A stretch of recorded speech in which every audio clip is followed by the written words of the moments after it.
दहशत माजविण्याच्या उद्देशाने गावठी कट्टा बाळगणाऱ्या आरोपी स्थानिक गुन्हेकडून अटक। याबाबत वृत्त असे की सोनगीर गावाजवळील वालखेडा पाट्यावर उभा असलेला इसमाकडून गावठी कट्टा व एक जिवंत कारतूस स्थानिक गुन्हे शाखेच्या पथकाने जप्त केले।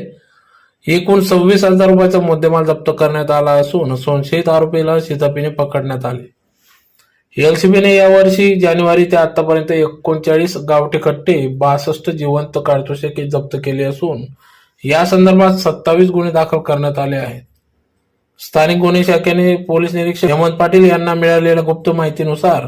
शिरपूर गावातील शरदचंद्र नगर करवंद नाका येथील हरिओम संजय सिंह हा इसम दहशत माजविण्याच्या उद्देशाने सोबत गावठी कट्टा घेऊन फिरत असल्याचे कळाले। त्या अनुषंगाने पोलीस निरीक्षक हेमंत पाटील व त्यांच्या सहकाऱ्यांनी सापळा रचला।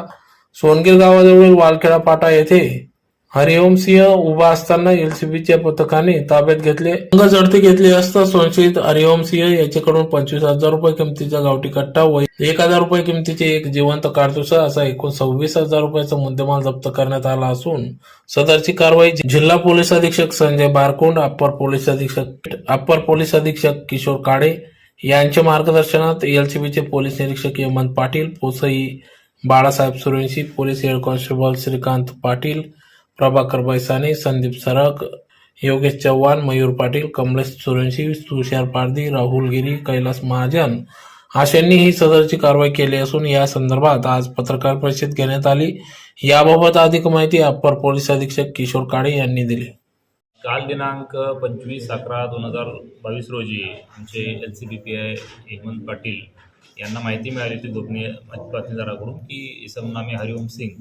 राहणार शिरपूर हा त्या ठिकाणी गावठी कट्टा आणि सोबत काही त्याच्या राऊंड अशा पद्धतीने घेऊन दहशत माजवण्याच्या उद्देशानं तो त्या ठिकाणी ते वेपन्स इलिगल वेपन जे आहे ते सोबत बाळगतो आहे अशी माहिती मिळाल्यावरून मग त्यांनी खात्री केली आणि त्यानंतर आमची एलसीबीची team plus local Songir police स्टेशनचे काही त्या ठिकाणी मदतीस आमचे कर्मचारी पण त्या ठिकाणी सोबत होते आणि त्यांनी जॉईंट कारवाईमध्ये त्या ठिकाणी जो आरोपी आहे यातला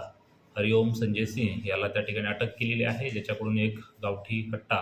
किंवा एक गावठी पिस्तूल आणि सोबत एक जिवंत कारतूस त्या ठिकाणी हस्तगत केलेला आहे।